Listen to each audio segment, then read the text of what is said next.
严格来说，我们只不过是卖唱的。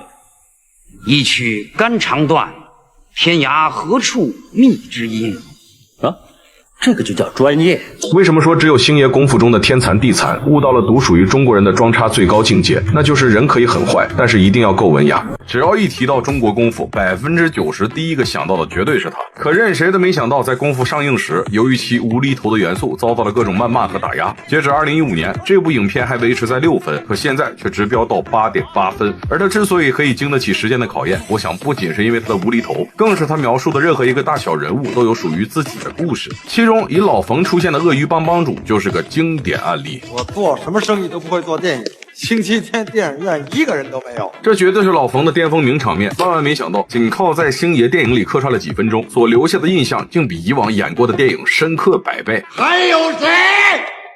这么漂亮的一个女人，就因为往地上吐了一口口水，就被你们给抓到这儿了。还有王法吗？还有法律吗？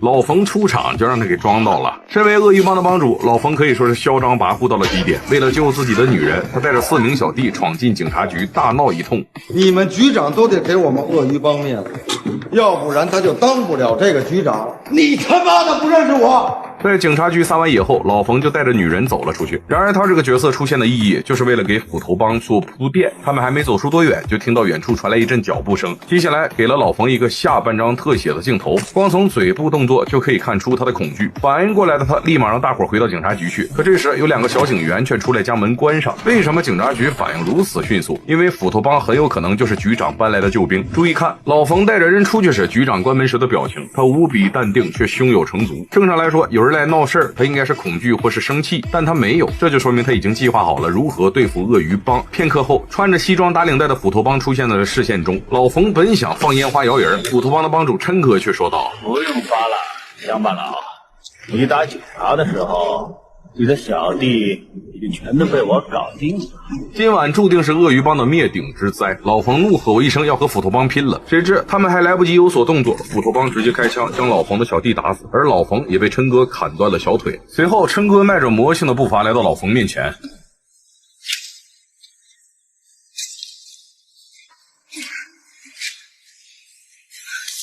，2分钟后，老冯成了地上的一滩肉泥儿。大哥，你放过我吧。别傻了，大嫂，我不杀女人，你走吧。谢谢大哥。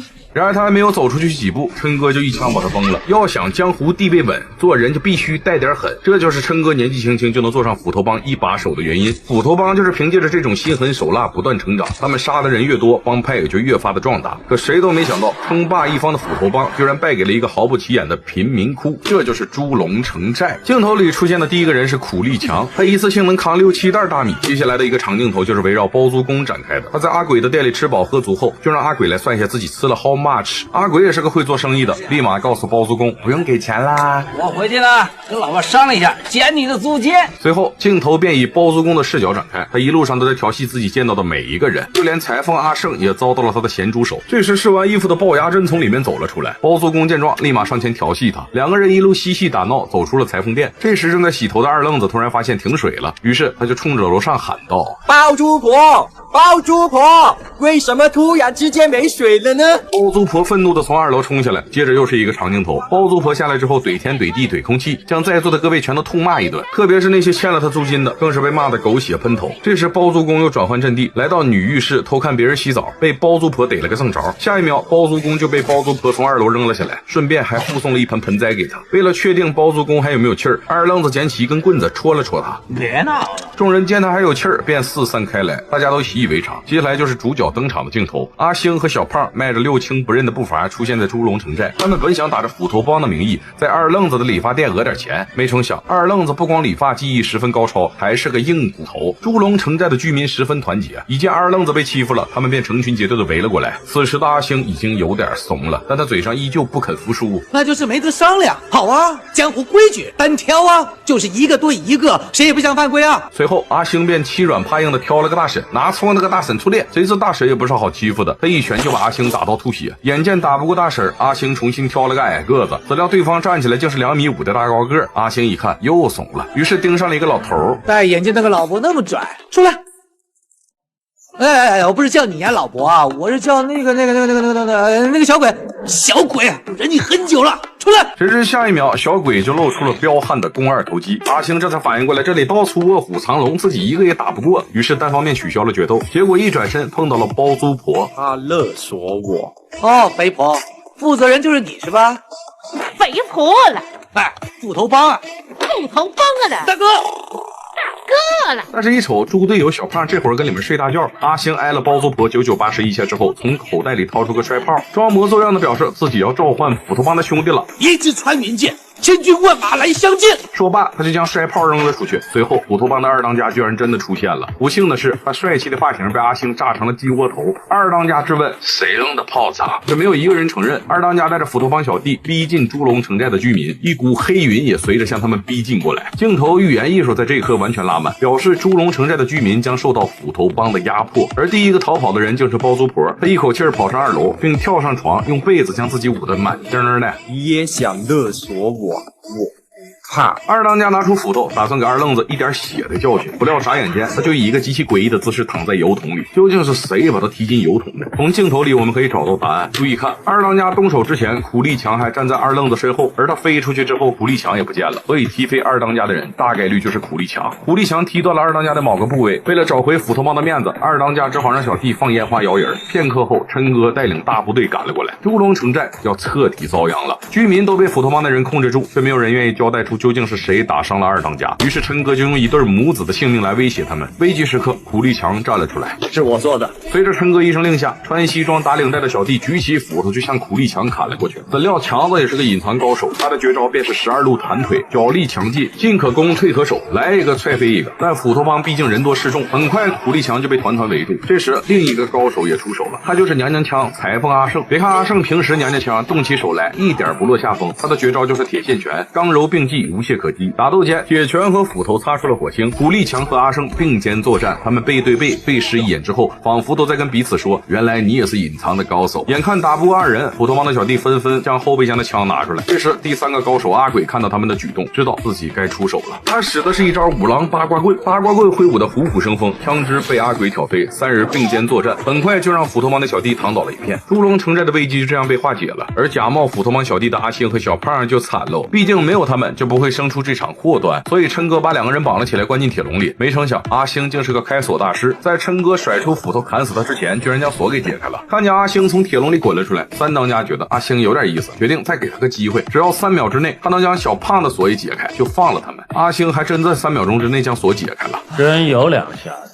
琛哥，其实我们是很想加入斧头帮，所以才去冒充的，给个机会吧你，好不好？既然阿星都已经这么说，那么琛哥就决定给他这次机会，只要他能凭借自己的本事杀一个人，那么琛哥就同意他加入斧头帮。随后他俩来到街上物色猎物，他们和乞丐一样蹲在路边。这时阿星告诉小胖一定要狠下心来，这样他们才能出人头地，千万不要跟这些臭要饭的学，整天就知道混吃等死。阿星虽然嘴上这么说，可下一秒他却从要饭的地上捡起了一根烟来抽。此时阿星和小胖讲起了自己童年的往事。这天拿着10块钱打算去交学费，在路上碰到个老乞丐，老乞丐说，一看你就是练武奇才，如果有一天让你打通任督二脉，那还不飞入上天呐？正所谓我不入地狱谁入地狱，警恶惩奸维护世界和平这个任务就交给你了，好吗？阿星愉快地用10块钱从老乞丐那儿买了本秘籍，叫如来神掌。从此他每天都勤学苦练。就在他以为自己大功告成之时，他遇到了一群男孩欺负一个小女孩，于是小阿星大喝一声，他本以为自己可以凭借如来神掌拯救小女孩，没成想却被几个半大的少年痛扁一顿，还往他头上呲了泡尿。从此以后，小阿星便决定，我不当好人了，我要当个坏人。但那个被他拯救的小哑巴却永远都记得他的好。就在阿星滔滔不绝的和小胖叙旧之时，小胖注意到一个女孩推着冰淇淋车走了过来，2人立马上前各自要了一种口味的冰淇淋。可吃完后，他们却不愿给钱，还坐上车逃之夭夭了。小哑巴只能一路追赶他们。阿星看见他狼狈不堪的模样，发出了一阵得意的笑。他只能欺负这样的底层人。而另一边，为了不被斧头帮报复，包租婆决定将3个高手赶出猪龙城寨。没有人肯站出来为3人讲话，除了被他们救下的一家3口。收到他们送来的鸡蛋时，阿胜感动的哭出了声。结果包租婆上来对他就是一顿臭骂，你以为会点3脚猫功夫就不是兔子？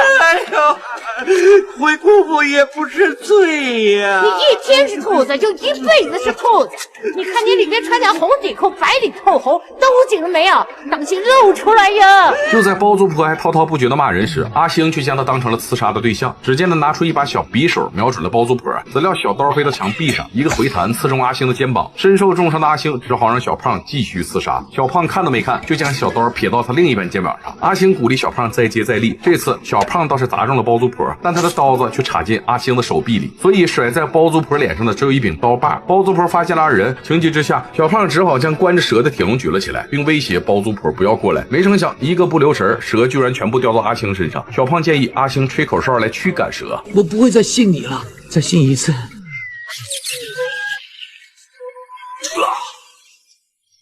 又是你这个王八蛋！阿星和包租婆展开了一场马拉松比赛，两人越跑越快，最终速度达到了惊人的3000公里每小时。阿星从后视镜看到包租婆就要追上来了，于是再次加快速度。这时前面出现了一辆大卡，阿星从车底下钻了过去，包租婆则以一个极为优雅的姿势从车顶飞了过去。最终他和路边的广告牌来了个亲密接触，蛇毒发作的阿星藏在红绿灯里，将内壁砸出了几个大坑，连肩膀上的刀都被弹了出去。不久后阿星又恢复了正常，他每次受伤都恢复得极快，小胖都惊呆了。这时两人看到街上出现了一对奇葩，你看那两个四眼仔，清明还没到就背着个棺材板到处走，脑袋进水。殊不知他们竟是武力值排行第2的高手天残地缺，他们是斧头帮请来对付猪龙城寨3位高手的。而之所以他们排在第2，是因为还有一个第1的高手，此人就是火云蛤蟆邪神。可惜由于他过于专注练功，走火入魔了，人们将他彻底关进精神病院。很快天残地缺来到了猪龙城寨，此时3人已经被居民赶了出来，他们有的已经背上包袱离开了，有的还在收拾行李。苦力强走在路上时候，突然听到一阵琴声，该琴声犹如一把锋利的刃，轻而易举地切断了树枝，就连路过的猫也被砍去了脑瓜子。等苦力强反应过来时，已经犹如那只猫一样身首分离。下一个目标是阿胜，阿胜察觉到危险即将靠近，他立马将铁环戴在手上，可惜铁线拳再厉害也不是天残地缺的对手。就在阿胜差点命丧2人之手时，五郎八卦棍阿鬼出现了，可无论他的八卦棍耍得再怎样，天残地缺也能用琴声轻松化解。这时楼上传来包租婆的狮吼功，别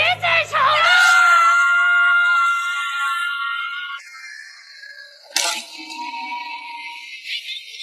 行不行？不要赶尽杀绝啊！在狮吼功的攻击下，任何擒敌之声的音波功都无济于事。原来包租婆两口子才是猪龙城寨的顶尖高手，他们曾因为和别人比武害死了自己的儿子，自此之后决定以普通人的身份住在猪龙城寨。而包租婆之所以极力要将3人赶走，就是怕他们遭到斧头帮的报复，谁知还是晚了一步。眼看阿鬼和阿胜就要死在天残地缺的手上，包租婆不得不出手了。随后包租公也从楼上跳了下来，他的太极拳已经到了登峰造极的境界，不论天残地缺如何攻击，包租公都能以柔克刚，轻松将他们甩开10米开外。天残地缺还想用音波功攻击，谁知包租婆使出一招狮吼功，将一切攻击化为泡影，天残地缺就这样的败下阵来。包租婆坐上车警告琛哥不要再来了，否则下一个死的就是他。可琛哥在江湖上混这么多年，哪里会这么轻易的放弃复仇啊？另一边阿星又开始欺负小哑巴，我杀人不眨眼，钱本在哪边？说！没想到小哑巴根本不惊吓，当场流下了泪水。目睹这一幕的阿星愧疚万分，他发誓要做个坏人，可他却无法做出十恶不赦的事儿。他欺负不了任何人，只能欺负软弱无助的小哑巴。这时小胖找到了小哑巴的钱箱，二人抢了钱打算离开，谁知小哑巴却捧着一个盒子走了过来。阿星看到里面有个棒棒糖，儿时自己救人的场景浮现在眼前，阿星这才知道，原来眼前这个女孩就是当时的小哑巴。可惜他早已经决定当一个坏人，所以他一巴掌将小哑巴手里的糖打落在地，随后将小胖也赶走了。至此之后，他孤身一人流落在街头。不久之后，斧头帮找到了他，阿星再次见到了琛哥。有件事情找你帮忙。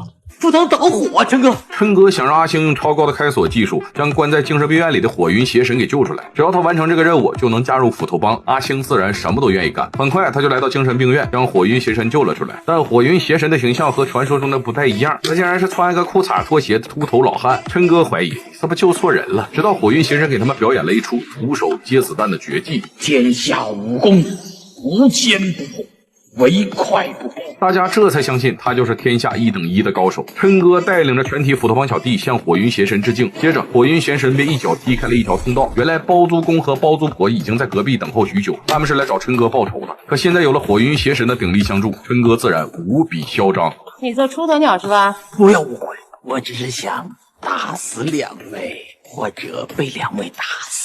大战一触即发，包租公和包租婆率先发起攻击，可惜他们这点力度对于火云邪神来说跟挠痒痒一样，就连最顶尖的太极都比不上火云邪神的速度，能把房顶掀翻的狮吼功也不过如此。包租婆灵机一动，将大钟当成喇叭，狮吼功被扩大数倍，火云邪神被震飞在地，他假意投降，最后趁机用金莲花攻击夫妇俩。好在夫妇俩反应够快，一个夹住火云邪神的头，另一个钳制住他的手和脚，三人就这样打作一团。琛哥本想趁机偷袭包租公夫妇，可此刻他却怂了，于是将铁棍递到阿星手里，照头打下去。好，5里外来呀，打他呀！阿星本就在善与恶中不断纠结，琛哥的督促声令他烦不胜烦，回头给了琛哥一铁棍。就在琛哥抱头痛哭之时，阿星冲上前去，又给了火云邪神一闷棍。这下邪神彻底怒了，挣脱包租公夫妇的束缚，冲过去给阿星2炮子。阿星顿时喷出一口老血，邪神这时觉得不解气，一拳就将阿星的头打进地里。为什么要打我？火云邪神只是走了下神，就发现阿星已经不见了，原来是包租公夫妇将他救走了。人呢？去哪儿了？你有搞错，就让他们跑了。火云邪神一拳就让琛哥的头转了3600度，而另一边阿星虽然已经被打得连老妈都不认得了，可依旧残存一口气儿。包租婆问他还有什么心愿未了，阿星用血在地上画了个棒棒糖，他只想再见小哑巴一面。可惜包租公和包租婆没有看懂他的意思，在夫妻俩的精心照料下，阿星竟奇迹般的活了过来。包租婆觉得阿星的体质非常人能及，并断定他就是真正的武学奇才。不久后，阿星居然破茧成蝶，获得新生，而他的任督二脉居然被火云邪神意外打通，成为了举世无双的武学高手。当火云邪神和斧头帮找到仨人时，阿星已经摇身一变，成为了气度非凡的武学大师。好啊，原来你这个叛徒还没死，兄弟们，砍死他！对于如今的阿星来说，打倒一个斧头帮的小喽啰犹如踩死蚂蚁一样简单，不到2分钟，小弟倒一大片。很快站着的人就剩邪神和阿星了。阿星先发制人，一拳将火云邪神打到走廊外，再附送一脚，让他感受痛不欲生的滋味。但火云邪神也不是吃素的，很快在阿星的攻击下站了起来，并快速还击，二人开启了一场真正的较量。这时火云邪神突然启动蛤蟆功，他的下巴变得大蛤蟆一样鼓鼓胀胀，呱呱唧唧，随后4脚蹬地突然起跳，将阿星顶飞108000米。阿星这才意识到对手实力不容小觑，火云邪神再次一个起跳，将阿星顶到云端上。这时天空中出现了一只老愣，阿星踩住他的背，稳住身形，天上的云彩居然化成佛祖的模样。阿星突然想到自己小时候学过如来神掌，他如一团火焰般穿越天气，然后伸出手掌劈向火云邪神，地面上瞬间出现个大坑，火云邪神大喊投降，阿星及时收掌，没想到火云邪神竟再次拿出金莲刺向阿星，阿星只是轻轻一掌便化解了危机。他拿过火云邪神手里的金莲，拔出里面的金针扔在地上，随后将金莲如竹蜻蜓一般放到天空中。这是什么掌法？想学啊你？我教你啊。这次邪神彻底认输了，而那朵代表邪恶的金莲也幻化成一朵纯洁的花，缓缓地飘到小哑巴身边。小哑巴来到街上，发现这里开了个糖果店，每个小孩都拿一个棒棒糖，开心地从里面走了出来。小哑巴走上前一看，发现老板竟是阿星，两个人隔着街道看着彼此，镜头一转，阿星变成小阿星，小哑巴变成5、6岁的模样，他们手牵手一起跑进了糖果店。这时卖给阿星如来神掌的老乞丐再次出现，依旧在推销自己的书。小弟，看你的骨骼精奇，是万中无一的练武奇才，维护世界和平就靠你了。我这里有本秘籍，我看与你有缘，就10块钱卖给你了。等等，这本不适合。还有人说整部功夫只是小阿星做的一场梦而已，关键最后的那几分钟镜头，小阿星和小哑巴从未长大过，而那个乞丐始终没有变老。至于终究是不是这样，我想每个人都有自己的解读。不可否认的是，功夫绝对算得上是一部难以逾越的经典之作。小的时候我们看不懂其中的内核，只觉得是个搞笑片无厘头，可如今你再看，你就会发现它是一部令人边哭边笑的好电影。星爷最擅长的就是刻画底层人物的真实形象，不管是小阿星还是小哑巴，亦或是猪笼城寨里的每一个居民，任何一个人，他们仿佛就是我们认识的某一个人。电影里的很多台词和场景，今天来看依旧是经典中的经典。对于很多80后、90后来说，可能人生中都有一个共同的小小的遗憾，那就是欠星爷一张电影票。